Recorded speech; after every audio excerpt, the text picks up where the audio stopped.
संदीप ने अपनी माँ के कहने पर गांव में शादी कर ली थी। लड़की का नाम था सुनीता। माँ का कहना था एकदम मॉडर्न बहू नहीं होनी चाहिए, लेकिन उन्हें नहीं पता था कि गांव से आने वाली बहू सुंदर सुशील तो होगी और उसको गांव से बाहर भी निकाल लाएंगे, लेकिन उसके अंदर का गांव कैसे बाहर निकलेगा। शादी के कुछ दिन बाद, माँ टिफिन तो देना जरा। बेटा अब तो स्कूल नहीं ऑफिस जाता है, माँ से नहीं अपनी बीवी से टिफिन मांगा कर। ओके माँ। सुनीता टिफिन ले आओ। 1 किलो टिफिन, इसके अंदर पिस्ता डाल दिया है। पिस्ता? पिस्ता क्यों? सास जी ने बोला था ना कि आपको पिस्ता बहुत पसंद है। ओहो, मैंने पिस्ता नहीं पास्ता बोला था, पास्ता। पास्ता? कहीं होता है पास्ता? अरे बेटी तू रहने दे, मैं बना दूंगी। अच्छा किया कि पाव भाजी बनाने का नहीं बोला, वरना किसी के पाव बना देती है। सुनीता को बुरा लगता है, लेकिन उसकी नादान हरकतें कम नहीं होती। ऐसे ही एक दिन, अरे तुमने ये क्या लगाया है? अरे आप वो फूस-फूस करके लगाते हैं ना, वही। दियो? कहाँ दियो? किसको दियो? अरे वही ना जिससे खुशबू आती है। हाँ हाँ सही पकड़े हैं। अच्छा लेकर तो आना। कौन सा डियो लगाया तुमने? अभी लेकर आते हैं जी। संदीप की बात मानकर सुनीता अंदर से खुशबू वाला फुसफुस लेकर आती है। OMG! OMG मतलब ओ माय गणेश ना। अरे OMG छोड़ो, ये खुशबू वाला फुसफुस की बात कर रही थी तुम? हाँ इसी की, फिर से सही पकड़े हैं। अरे देवी, लेकिन आप सही नहीं पकड़े हैं, ये डियो नहीं है। डियो नहीं है तो क्या लियो है?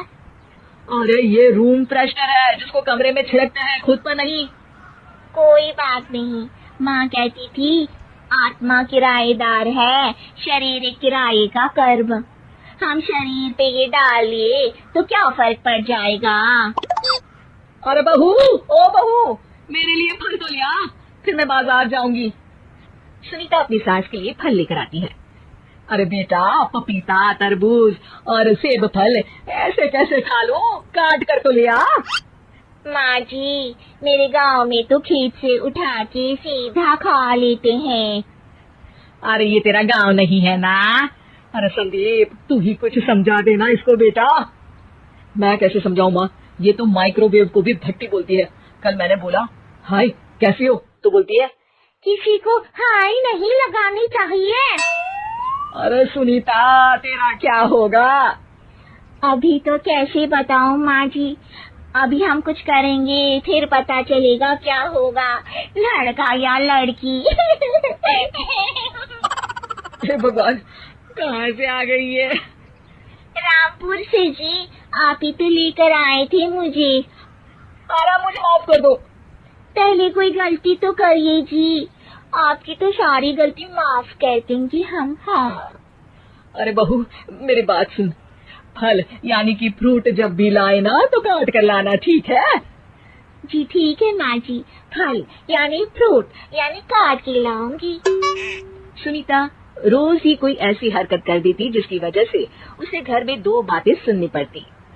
एक दिन, माँ मेरे बॉस घर पर आने वाले हैं शाम को, उनका बर्थडे है, फैमिली साथ नहीं रहती उनके, तो यही पार्टी कर लेंगे।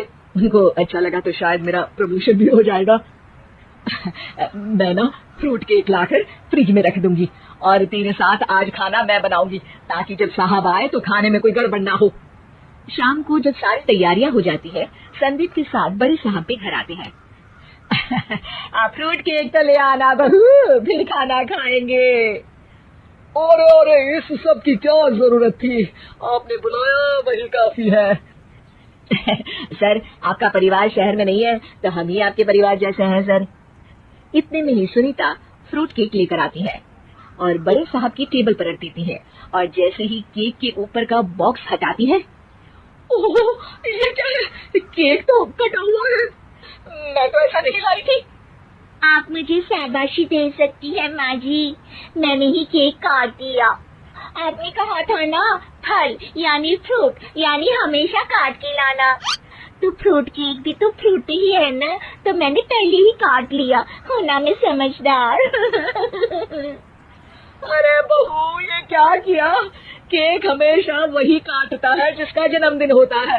तुझे एक बात भी समझ नहीं आती, एक नंबर की बेवकूफ है। पूरा माहौल बिगड़ चुका था। संदीप को लगने लगा था कि साहब उसे प्रमोशन तो दूर की बात है, कहीं डिमोशन ना दे दे। लेकिन साहब बीच में ही बोल पड़ते हैं। अरे अरे कोई बात नहीं, ये इनकी बेवकूफी नहीं है, इनका भोलापन है। बेटा आप कहाँ से हो? रामपुर गांव से। अरे वाह, गांव से? फिर तो आपके गांव में ताजे फल और सब्जियां मिलते होंगे। हाँ सही पकड़े हैं, हम तो काटते भी नहीं, सीधा खा लेते हैं। मैं ना एक बार तुम्हारे गांव घूमने जरूर चलूंगा। क्यों संदीप, ले चलोगे ना? मुझे गांव घूमना बहुत पसंद है। बस फिर क्या था, संदीप और सास दोनों खुश हो गए, क्योंकि साहब को सुनीता ने गांव की बात करके खुश कर दिया था। अब संदीप का प्रमोशन पक्का था। शिक्षा, कभी भी किसी भी गलती पर घबराना नहीं चाहिए। हो सकता है कि उस गलती की वजह से आगे बड़ा फायदा हो।